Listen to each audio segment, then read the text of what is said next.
Hello,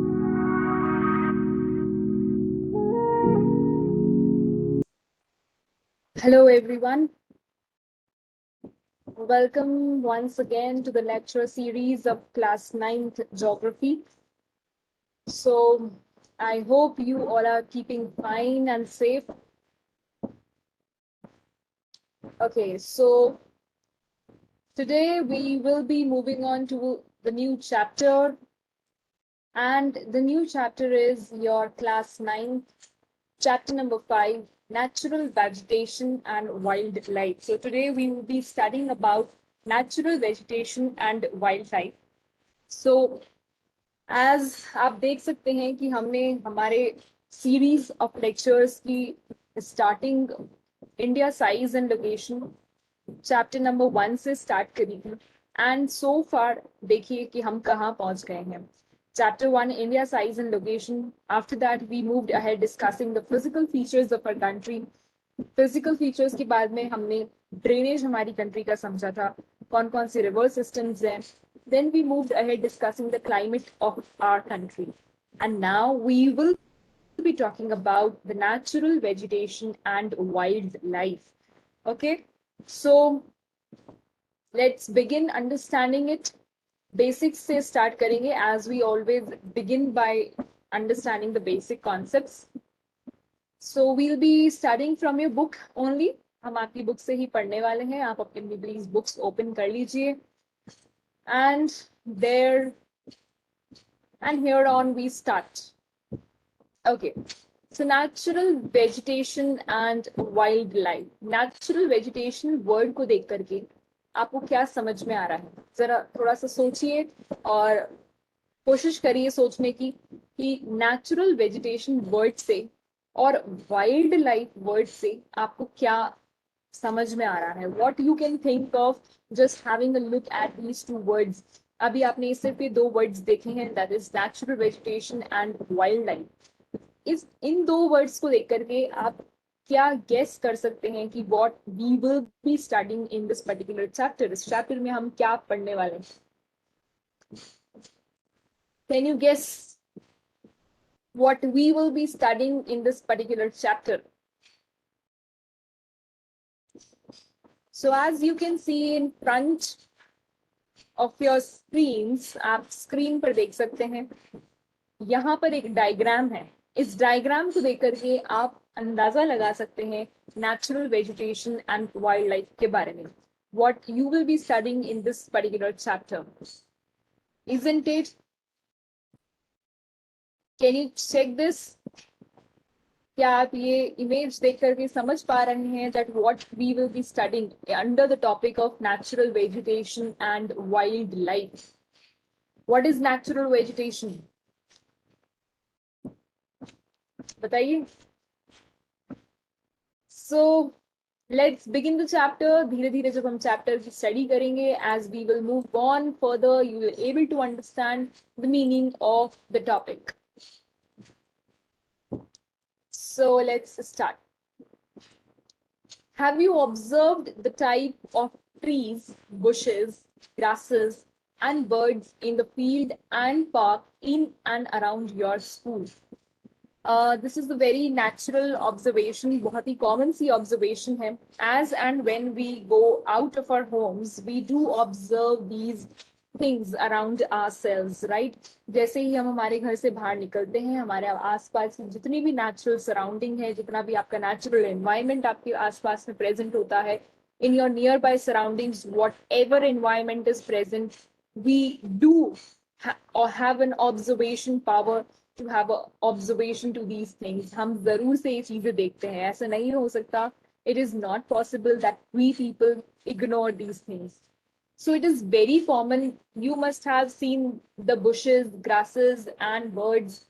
आप किसी भी फील्ड में गए हो, कभी आप कोई गार्डन में गए हो, पार्क्स में गए हो, और if you have even you have grounds in your schools also. So वहां पे भी आपने देखा होगा, ठीक है, ये सब चीजें आपको दिखती हैं, bushes, grasses and birds. These are very common things, right? These are very common species that we see around our neighbourhood as well, जहां हम रहते हैं वहां पर भी आपको ये सब देखने को मिलता है। आर द सिमिलर और देयर वेरिएशंस, तो क्या सब जगह आपको एक ही जैसी ग्रास, एक ही जैसी बुशेस, और everywhere do you find the same, क्या आपको हर जगह सेम बर्ड्स, सेम ग्रासेस और सेम बुशेस मिलते हैं? Is it possible that wherever you are going, you will find the same variety? आप कहीं भी चले जाएं, किसी भी part of the country में चले जाएं, whether you are living at any place in the world, will you be finding the same variety all over the country? No. India being a vast country, you can imagine the type of bioforms available throughout the country. आपको पता है हमारी country कितनी बड़ी है. It's so vast that we can imagine कि हमारी country में कितनी huge biodiversity होगी. We know that our country is a country which is like so diverse. Her aspect में बहुत diverse है. चाहे हम किसी भी aspect में बात कर लें, physical features के aspect में हमने देखा था, still the country is very diverse.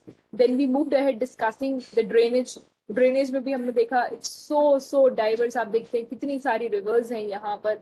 Climate, monsoon conditions में हमने देखा, हम जब monsoon की mechanism की बात करी, we saw the diverse variations, we saw the variations in the temperatures. हम एक ही कंट्री में रहते हैं, लेकिन एक कंट्री में रहने के बाद में भी आप देखते हैं कि टेम्परेचर वेरिएशन, रेनफॉल वेरिएशन आपको देखने को मिलते हैं. So this is all what? This is all diversity that you can see in spite of the fact that it is the only one country. It's the only one place, it's the only one country. आपके अलग अलग countries की बात नहीं कर रहे हैं. We are talking of just one country over here. Our country, India, is one of the 12 mega biodiversity countries of the world. अगर देखा जाए तो हमारी country पूरी दुनिया के अंदर 12th mega biodiversity countries हैं. Biodiversity means, what do you mean by biodiversity? See, biodiversity, diversity, you know, the variety that we find.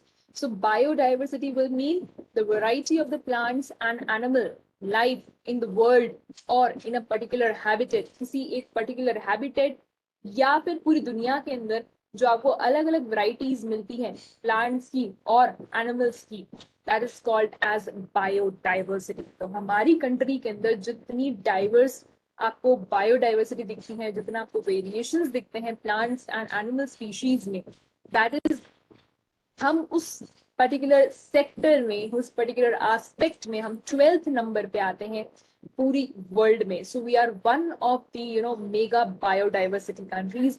इतनी बड़ी कंट्री है जहां पर आपको इतनी सारी variety of animals and plant species मिलती हैं. You reach to any part of the, you reach to any corner of the country. आप किसी भी कॉर्नर में चले जाइए कंट्री के, you will find a new variety of animal and plant species. Her state में आपको एक नया एनिमल, हर स्टेट में आपको एक नया स्पीशी मिलेगा. With about 47,000 plant species, India occupies 10th place in the world. So हमारी कंट्री में आप देखिए 47,000 से भी ज्यादा plant species मिलते हैं, and India occupies 10th place in the world and 4th in Asia. Asia के अंदर 4th. Asia means your continent. Asia is your continent. तो पूरे एशियन कॉन्टिनेंट में अगर आप देखें, पूरे एशियन कॉन्टिनेंट में हमारी रैंकिंग आती है 4th नंबर पे. ठीक है. And if you talk about the world, that means in amongst all the countries of the world, तो सारी कंट्रीज की जब हम कंपैरेटिव स्टडी करते हैं तो हमारी रैंक आती है 10th number. There are about 15,000 flowering plants in India, which account for about 6% in the world's total number of flowering plants. The country also has many non-flowering plants such as ferns, algae, and fungi. देखो basically आप दो तरीके के flowering plants होते हैं. एक flowering plants होते हैं और एक नॉन फ्लावरिंग प्लांट्स होते हैं. So flowering plants and non-flowering plants, as you can see here in this particular mind map, आप यहाँ पर देखिए इस mind map में प्लांट्स आपको दो टाइप के प्लांट्स मिलते हैं, एक flowering plants and the other is your non flowering plants. दोनों में डिफरेंस ये होता है that flowering plants will have flowers. आपको फ्लावरिंग प्लांट्स में फ्लावर्स मिलेंगे. ठीक है, you will find flowers in the flowering plants. But non flowering plants में आपको फ्लावर्स नहीं मिलते हैं. You will not find any flowers. They will simply be plants, लेकिन वो प्लांट्स ऐसे होंगे जिनमें फ्लावर्स ग्रो नहीं करेंगे. ये ऐसे प्लांट्स होंगे जिनमें आप देखेंगे कि फ्लावर्स ग्रो नहीं करते हैं. ठीक है, तो दोनों में डिफरेंस ये होता है flowering and non flowering plants में. फ्लावरिंग प्लांट्स वो होते हैं जिनमें आप देखेंगे फ्लावर्स ग्रो करते हैं, and non flowering plants will be the ones जिनमें फ्लावर्स ग्रो नहीं करेंगे. Easy and simple. All right, so we move ahead.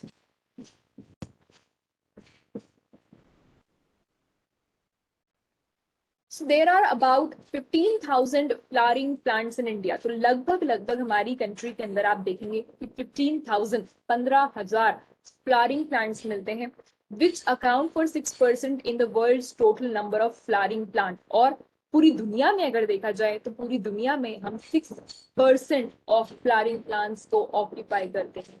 6% of flowering plants in the world हमारी कंट्री में आपको मिलेंगे. The country has many non-flowering plants such as ferns, algae and fungi. Also आप ये देखते हैं कि कंट्री में आपको बहुत सारे नॉन फ्लावरिंग प्लांट्स मिलते हैं, जैसे फर्न्स हो गए, एल्गी हो गई, फंगा. ठीक है. India also has approximately 90,000 species of animals as well as a rich variety of fish in its fresh and marine waters. आपको पता है fresh water and marine water. What is fresh water? जिसमें salt नहीं होता है. Fresh water completely pure water, and marine water वो पानी होता है जो कि सॉल्टी वाटर होता है. ठीक है, मरीन वाटर. सो आप देखते हैं कि आपको दोनों ही वाटर में आपको डिफरेंट स्पीशीज मिलते हैं. ऐसे बहुत सारी स्पीशीज होंगी, बहुत सारी फिश होती हैं जो कि सिर्फ फ्रेश वाटर में ही सर्वाइव कर सकती हैं. On the other hand, you will find there are some species which can only and only survive in the marine waters. That means सबकी survival conditions जो हैं या जो survival factors जो हैं वो completely different होते हैं. They are not similar. और क्योंकि surviving factors ही similar नहीं है, तो we can't even think कि आपको इनकी variety भी similar मिलेगी. Natural vegetation refers to a plant community which has grown naturally without the human aid. So यहाँ पर आप देखें कि हम natural vegetation की definition पढ़ रहे हैं, which means natural vegetation refers to a plant community.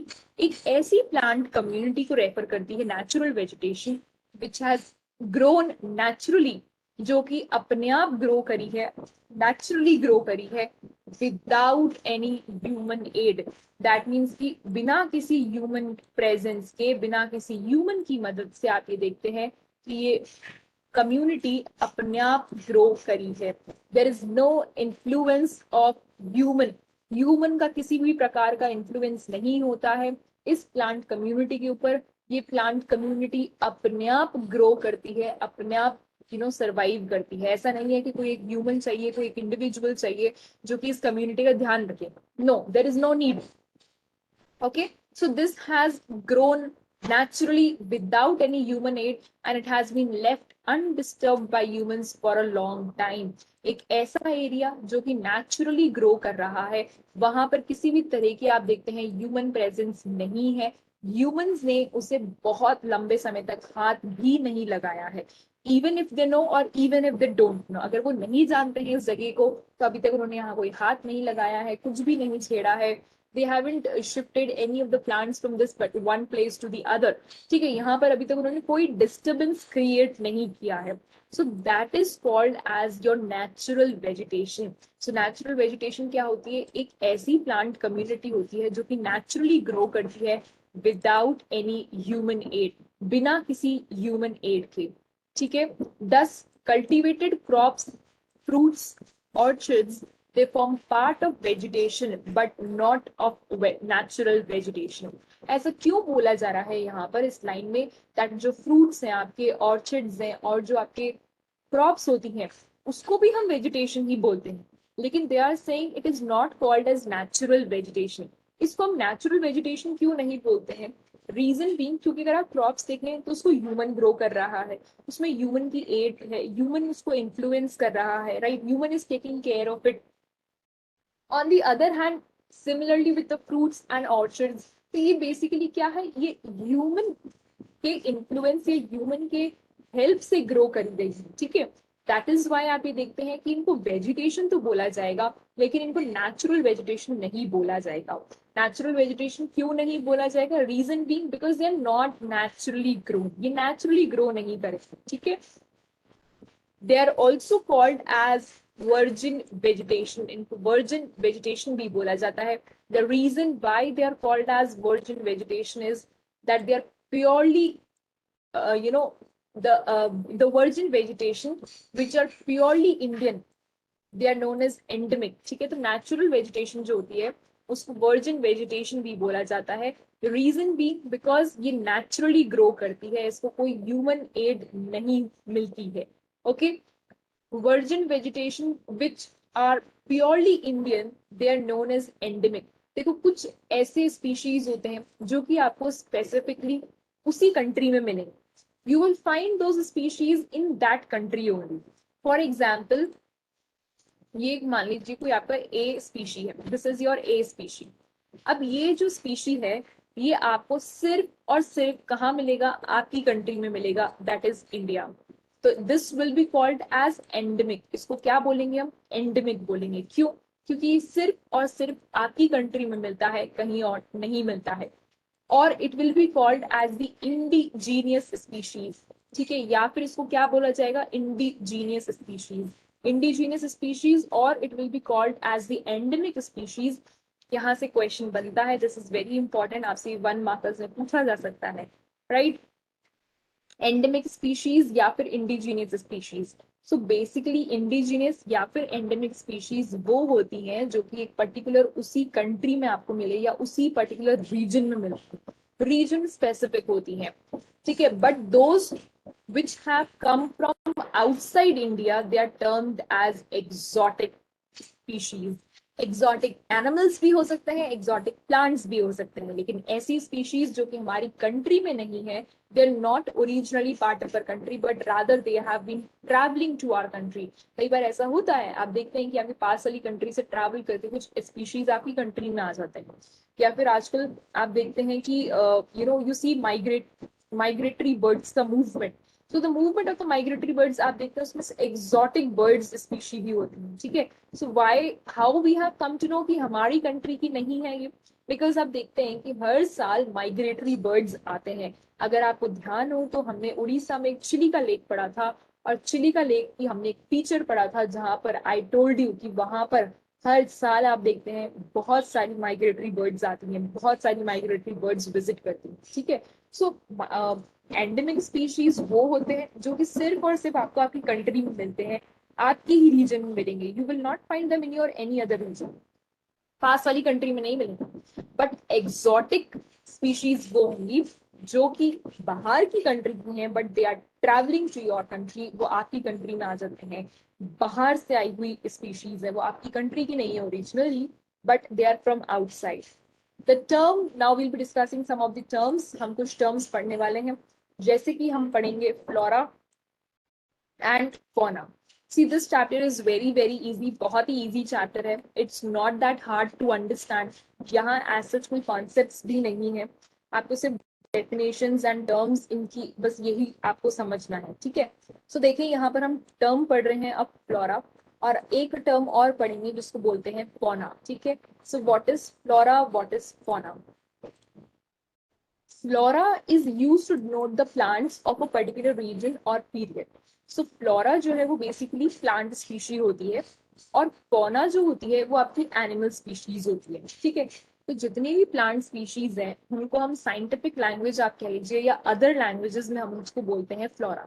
जैसे हर चीज का दूसरा नाम होता है, वैसे ही यहाँ पर आप देखिए कि जो प्लांट्स हैं उनको फ्लोरा बोला जाएगा, और जो एनिमल्स हैं उनको क्या बोला जाएगा? फौना बोला जाएगा। अगर आप भूल जाएं कि फ्लोरा क्या है और फौना क्या है, से फॉर एग्जाम्पल आपसे पूछा गया कि फ्लोरा क्या है, तो देखो यार फ्लोरा जो है ना ये वर्ड थोड़ा फ्लावर से मिलता जुलता है, ठीक है। तो आप ऐसे कनेक्ट कर सकते हैं क्योंकि फ्लावर क्या है, बेसिकली प्लांट कहेंगे आप, ठीक है।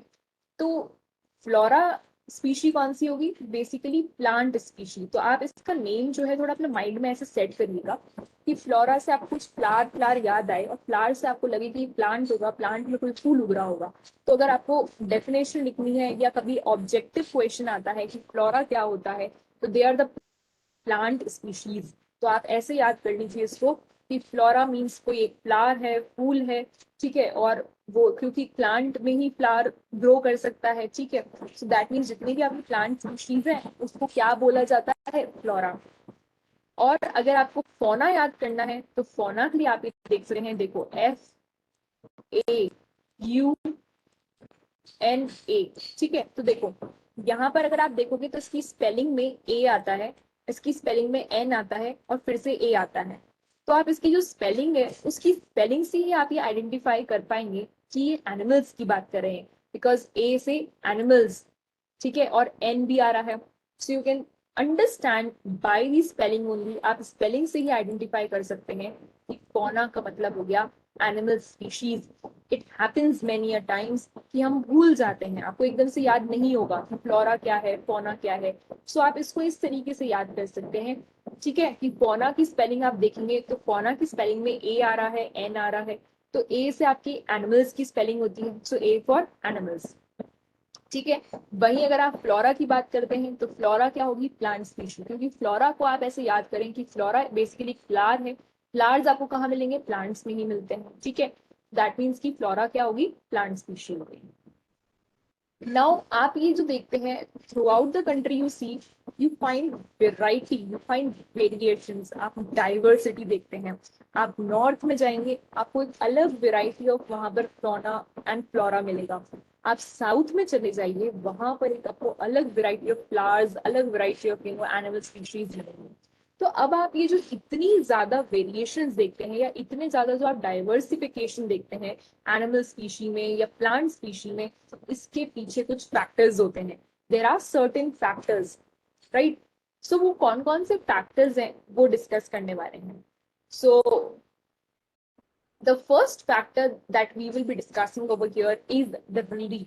और रिलीफ में हम ऑलरेडी पढ़ के आए हैं, रिलीफ हमने ऑलरेडी पढ़ा है क्लाइमेट के अंदर as one of the factors, जहां पर आप देखते हैं कि जैसे जैसे हम ऊपर जाते हैं रिलीफ स्ट्रक्चर जो होता है वो आपके टेम्परेचर को अफेक्ट करता है। As one goes from the plain areas to the higher altitude region, to the higher elevated region, आप देखते हैं कि टेम्परेचर कम होता जाता है, कूल टेम्परेचर होता जाता है, राइट। सो ऐसे ही यहाँ पर भी हम रिलीफ पढ़ने वाले हैं। और रिलीफ के अंदर हम दो फैक्टर्स पढ़ेंगे। रिलीफ में आपके आएगा एक तो लैंड और एक हम पढ़ने वाले हैं soil, land and soil. So land affects the natural vegetation directly and indirectly. तो अगर हम देखें तो जो आपका लैंड है, लैंड जो होता है वो बेसिकली आप देख सकते हैं कि डायरेक्टली या फिर इनडायरेक्टली अफेक्ट करता है आपकी नेचुरल वेजिटेशन को। So here is the mind map. यहाँ पर मैंने माइंड मैप बनाया है जो कि आप यहाँ देख सकते हैं दैट कौन कौन से फैक्टर्स हैं जो कि वेजिटेशन को अफेक्ट करते हैं, ठीक है। सो कौन कौन से फैक्टर्स हैं? Relief and climate. हम दो फैक्टर पढ़ने वाले हैं, पहला है आपका रिलीफ और दूसरा है आपका क्लाइमेट। क्लियर? रिलीफ में देखो सॉइल, लैंड, क्लाइमेट में we will be studying about temperature, water period and precipitation. Okay, so let's begin. Land की बात करते हैं। देखो land affects the natural vegetation directly and indirectly. Do you expect the same type of vegetation in mountainous plateaus and the plain area or in dry and wet regions? क्या आप ये सोचते हैं कि जो आपके माउंटेनियस एरियाज हैं या जो आपके प्लेन एरियाज हैं या जो प्लेटो वाले रीजन्स हैं, क्या वहाँ सब जगह आपको same variation, same type of species मिलेंगे? The nature of the land influences the type of vegetation. तो दैट मीन्स कि जिस तरीके का भी आपका लैंड होगा that will influence the type of the vegetation. वहां पर किस टाइप की वेजिटेशन मिलेगी वो इन्फ्लुएंस करता है। The fertile level is generally devoted to agriculture. तो अगर हम हमारे नदर्न प्लेन्स की बात करते हैं जो आपको पता है कि बहुत ही ज्यादा फर्टाइल एरिया है, तो यहाँ पर आप देखेंगे जनरली कि जो नदर्न प्लेन्स वाला रीजन है this will be devoted to agriculture. यहाँ एग्रीकल्चरल एक्टिविटीज होंगी। The undulating and the rough terrain are areas where grassland and woodland develop and they give shelter to a variety of wildlife. अगर आप देखें तो rough terrain आपको कहाँ मिलेगा? Mountainous regions में। माउंटेनियस एरियाज में ही आपको कैसा टेरेन मिलता है? अनड्यूलेटिंग टेरेन, इरेग्युलर टेरेन। तो वहां पर आप ये देखते हैं कि आपको बहुत घने घने जंगल मिलेंगे। You will find very huge huge trees, बहुत सारे आपको ट्री वगैरह मिलेंगे।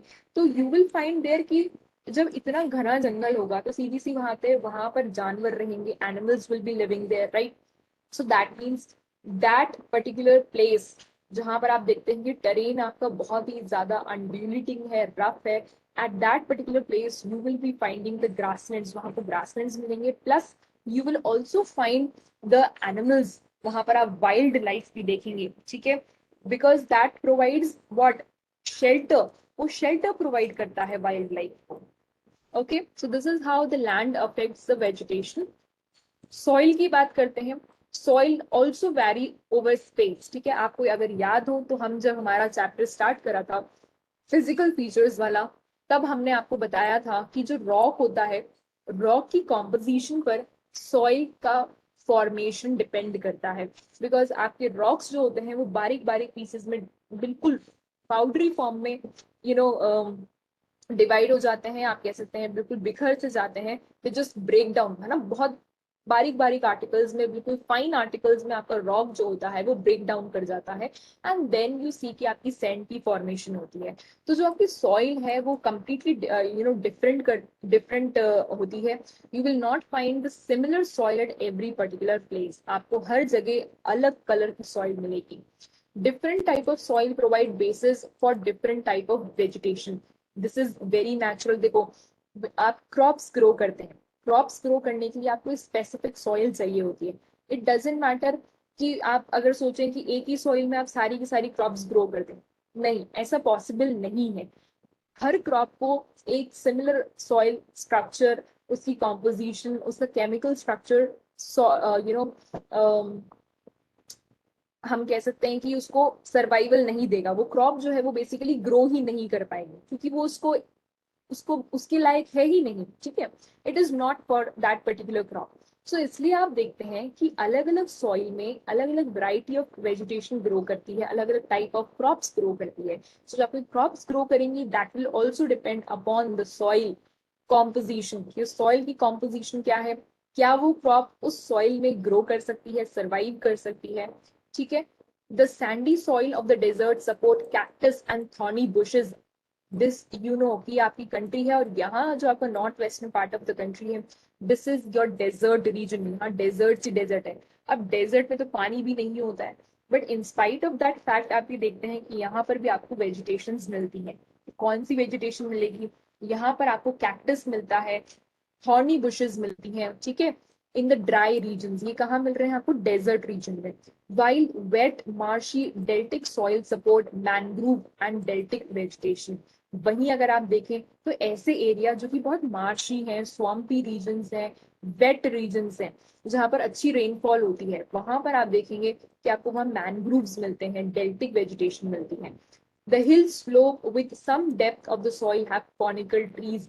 If you see, तो जो आपके हिल्स होते हैं वहां पर आपको कॉनिकल ट्रीज मिलते हैं। Conical trees means basically cone shape, यानी कि जो इनकी लीव्स होती हैं वो इस तरह की होंगी। These are your conical trees, ठीक है? बिकॉज क्यों आपको ऐसा होता है कि यहाँ पर आपको कॉनिकल शेप ट्रीज मिल रहे हैं?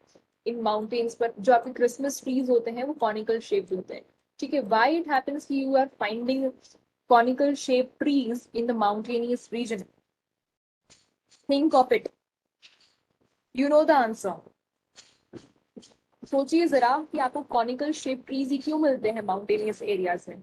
रीजन बीइंग बिकॉज ये स्नो कवर्ड होते हैं। तो जब स्नो गिरती है इन पर, तो ये स्नो जब गिरेगी तो ये नीचे चली जाती है, ठीक है? वो स्नो वहां ठहरती नहीं है। सो दैट इज वाई आप ये देखते हैं कि इनका स्लोप जो होता है इनका वो स्टीप स्लोप होता है। कोनिकल स्लोप आप देख सकते हैं, कोनिकल शेप के होते हैं, सो दैट जब इनके ऊपर यहाँ बर्फ गिरे तो वो बर्फ जो है वो नीचे स्लिप डाउन कर जाए। Clear? Okay, so now we come to the next, that is your climate. अब हम पढ़ेंगे क्लाइमेट। क्लाइमेट में देखिए सबसे पहले हम देखने वाले हैं temperature. First is temperature. The character and extent of vegetation are mainly determined by temperature, along with humidity in the air, precipitation and soil. ये सारे factors matter करते हैं. On the slopes of the Himalayas and the hills of the peninsula above height of 915 meter, the fall in temperature affect the type of vegetation and its growth. That means आपकी जो mountains हैं, आपके जो Himalayas हैं, अगर आप देखें तो 915 meters की height पर पहुंचने के बाद में you will find the variation in the vegetation. आप देखते हैं कि आपको अलग अलग वेजिटेशन मिलती है. क्यों? बिकॉज अब यहाँ पर पहुंचते पहुंचते टेम्परेचर जो है वो कम होने लगते हैं. यहाँ तक आप देखेंगे बड़े टेम्परेचर बहुत हाई रहेंगे, but as soon as you start moving up, आप जैसे जैसे जितना जितना ऊपर जाते जाते हैं टेम्परेचर आपके कम होते जाते हैं. तो अकॉर्डिंगली आप देखेंगे कि आपकी वेजिटेशन में भी चेंज आने लगता है. जिस तरीके के वहां पर आपको एनिमल्स, प्लांट्स मिलेंगे वो बहुत डिफरेंट होते हैं. And changes it from tropical to subtropical, temperate and alpine vegetation. तो आप देखते हैं कि ट्रॉपिकल रीजन की जो वेजिटेशन होगी वो अलग होगी. ठीक है, ट्रॉपिकल रीजन में आपको वेजिटेशन अलग मिलेगी. फिर जो आपके सब ट्रॉपिकल रीजन होंगे वहां पर अगर आप देखेंगे तो there you will find some different variety of species. And ultimately आप ये देखते हैं कि लास्ट जो आपके पोलर एरियाज हैं, यहाँ पोलर रीजन्स में भी आपको बहुत अलग वेराइटी ऑफ स्पीशीज मिलते हैं. क्योंकि यहाँ आपको पता है पूरे टाइम बर्फ रहती है, स्नो रहती है. ये आपके पोल्स हैं. These are what? These are your poles. ठीक है, तो यहाँ पर तो आपको पूरे टाइम में बर्फ मिलेगी. तो यहाँ आपको किस तरीके के प्लांट्स मिलते हैं? बहुत छोटे छोटे प्लांट्स मिलेंगे. बिकॉज यहाँ पर अगर आप देखेंगे तो ग्रो कर ही नहीं पाते हैं. So you'll find very small plants over here. So this is how temperature affects your vegetation. ठीक है, देखो अगर आप देखें ट्रॉपिकल रीजन में तो यहाँ टेम्परेचर आपको पता है हाई रहता है, तो यहाँ पर आपको कोई भी फ्रॉस्ट नहीं मिलेगी. देन सब ट्रॉपिकल में आपको बहुत रेयर फ्रॉस्ट मिलती है. टेम्परेट में फ्रॉस्ट एंड सम स्नो, कुछ थोड़ी थोड़ी आपको बर्फ दिखने लग जाती है टेम्परेट रीजन में. And alpine region is completely snow covered. तो आपके जो ऊपर वाले रीजन होते हैं यहाँ आपको जो है एल्पाइन वेजिटेशन मिलती है, बिकॉज ये स्नो कवर्ड रीजन हैं. ठीक है,